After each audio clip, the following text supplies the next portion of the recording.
जिसमें अल्लाह सुब्हानो तआला ने इस पूरी कायनात के अंदर बसने वाले इंसानों के जितने मसाइल हैं, मसाइब हैं, अमराज हैं, परेशानियां हैं, दुख है, दर्द हैं, बीमारियां हैं, उन सब का हल रखा है।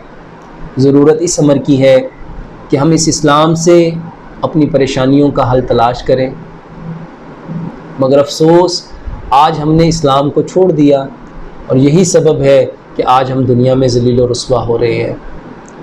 मेरे भाइयों, उन्हीं मसाइल, मसाइब, अमराज में से एक बहुत बड़ा अलमिया हमारे माशरे का,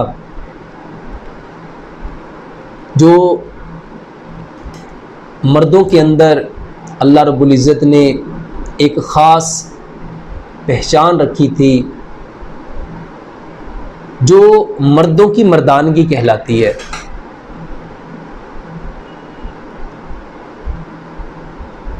मर्दों के अंदर उनके अज़ुए तनासल, इसका छोटा हो जाना, इसका टेढ़ा हो जाना, इसका पतला हो जाना, इसकी जड़ का कमज़ोर हो जाना। मेरे भाइयों, ये वो बीमारियां हैं जिसको लेके आज बहुत से लोग परेशान हैं। ये ऐसी बीमारी है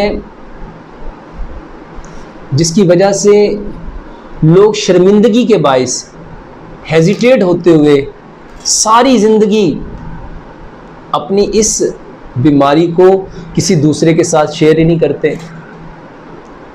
अज़ाए तनासल टेढ़ा है, पतला है, कमज़ोर है, उसकी रूट कमज़ोर है, शर्मिंदगी की वजह से हम किसी से कह ही नहीं पाते।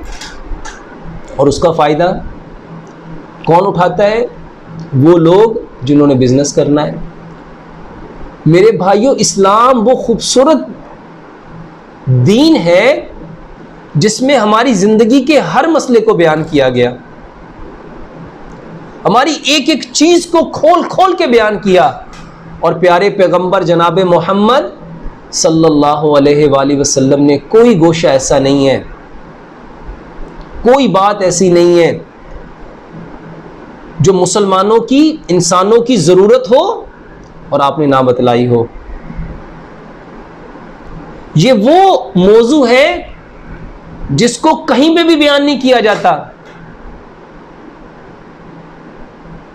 ना हमारे घरों में, ना हमारी मसाजिद में, ना हमारे मदारस में। मेरे भाइयों, जब ये बयान किया ही नहीं जाता तो हमारे जिन बच्चों का ये मसला है वो कहां से अवेयरनेस ले? जब ये इतना बड़ा प्लेटफॉर्म खाली होगा तो वहां पे वो लोग आएंगे जो हमारे बच्चों को मिसलीड करेंगे, मिस इन्फॉर्म करेंगे, मिस गाइड करेंगे और उनकी जवानियों को भी ले जाएंगे, उनके वक्त को भी ले जाएंगे, उनकी दौलत को भी ले जाएंगे और उनकी सारी एनर्जियों को डिप्लीट कर देंगे। मेरे भाइयों, ये वो मर्ज हैं जो शर्मिंदगी की वजह से हमारे मासूम बच्चे, हमारे भोले भाले भाई, हमारे बेटे किसी को बताने से कासिर हैं। मेरे भाइयों, अगर ऐसा कोई मसला हो जाए, हमें उनको बताना चाहिए कि हमें क्या करना है, हमें उसके लिए अवेयरनेस देनी चाहिए, क्योंकि रब ताला ने कोई ऐसा गोशा नहीं छोड़ा जिसका हल नहीं बताया।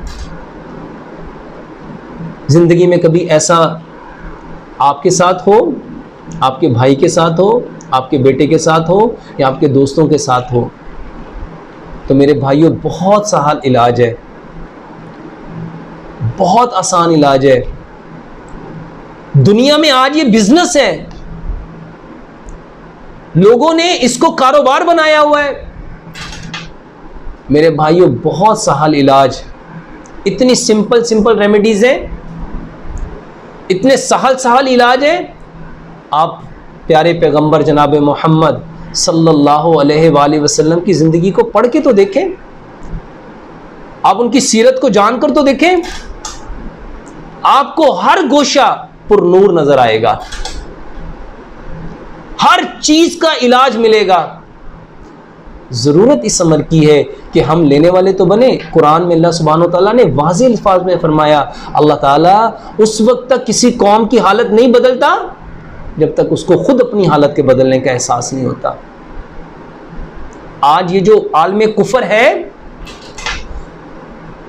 जो इस वक्त तरक्की करके चांद तक, सूरज तक चला गया, मेरे भाई उन्होंने मेहनत की है, उन्होंने रिसर्च की है, उन्होंने तहकीक की है, उन्होंने वक्त लगाया है।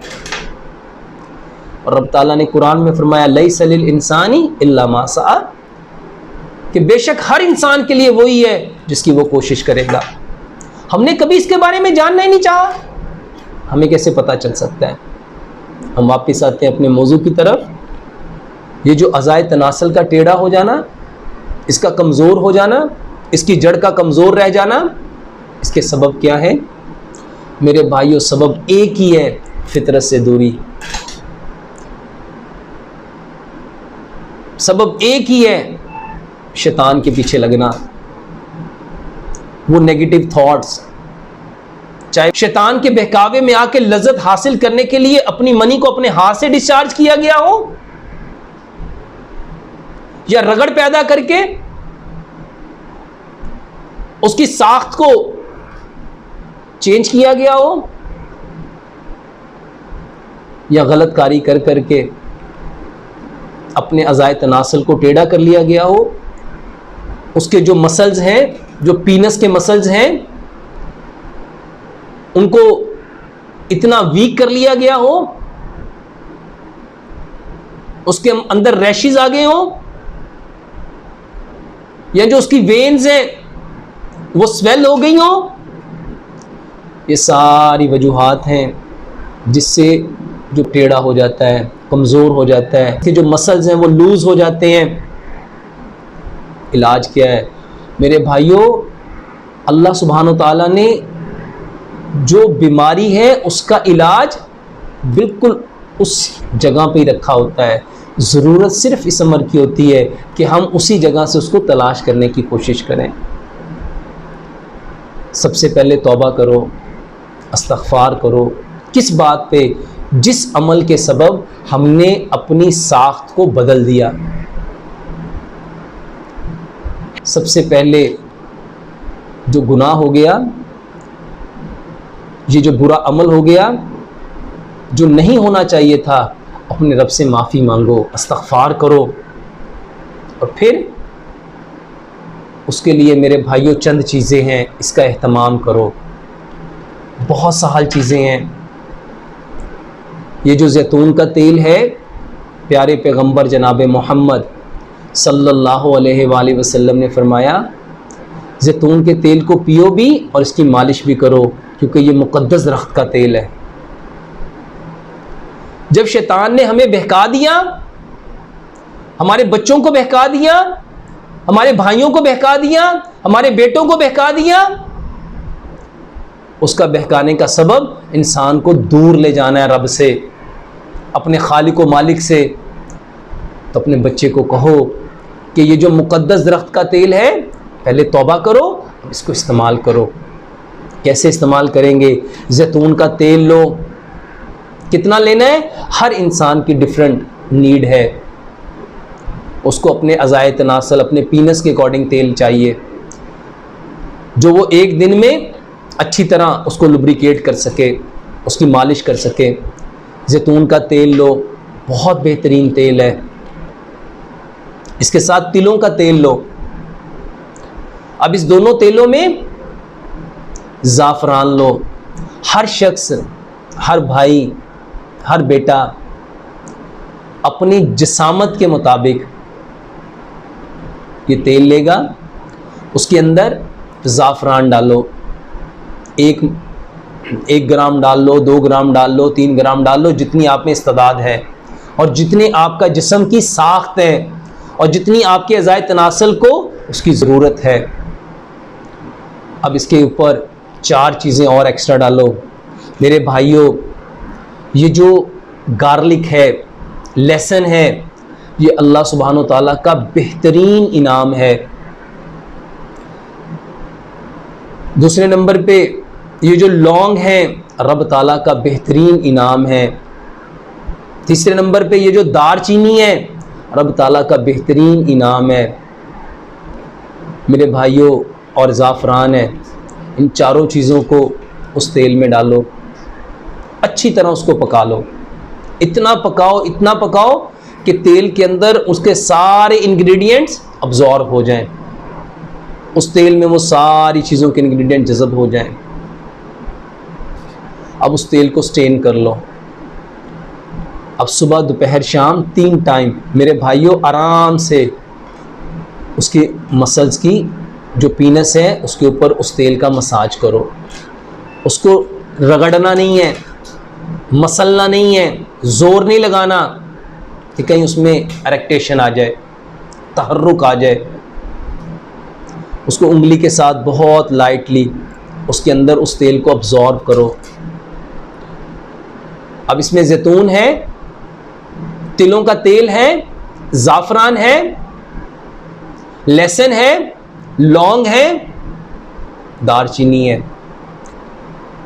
अब ये वो चीज़ें हैं मेरे भाइयों जिसका कोई नुकसान नहीं है, कुछ साइड इफ़ेक्ट नहीं है, और ये कितनी एक्सपेंसिव है आप सब जानते हैं। अब सुबह, दोपहर, शाम 3 टाइम उसका मसाज करो। और जो चीज़ सबसे ज़्यादा ज़रूरी है वो सिर्फ़ और सिर्फ अल्लाह के करीब होना है, अल्लाह के करीब होना है, अल्लाह के करीब होना है। और अल्लाह के करीब हम सबसे ज़्यादा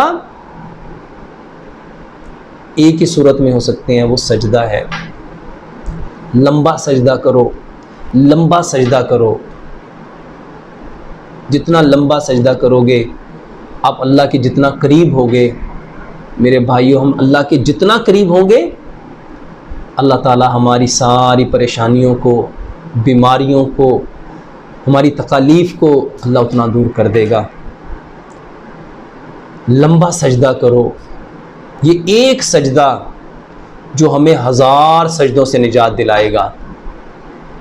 इस एक सजदे में हमारे लिए अनकाउंटेबल प्रॉफिट्स हैं, अनकाउंटेबल बेनिफिट्स हैं। तो हम मसाज भी करेंगे, मालिश भी करेंगे और लंबा सजदा करेंगे। अल्लाह से दुआ करते हैं अल्लाह रब्बुल इज़्ज़त हमें इस्लाम को उस तरह समझने की तौफीक अता फ़रमाए जिस तरह सहाबा ने समझा, और सहाबा ने समझ के इसके ऊपर अमल किया, और अमल करके इस पैगाम को सारी कायनात के इंसानों तक पहुँचाया। अल्लाह ताला हमें हर उस अमल से, हर उस बात से, बोल से, चीज़ से बचाने वाला बनाए जो अल्लाह ताला को पसंद नहीं है, और अल्लाह हमें हर वो अमल करने की तौफीक अता फ़रमाए जो हमें अल्लाह का महबूब बनाए, जो अल्लाह पसंद करता है। अल्लाह से दुआ है जो कुछ कहा सुना अल्लाह इस पे पूरा अमल करने की तौफीक अता फ़रमाए। वमा अलैना इल्लल बलाग।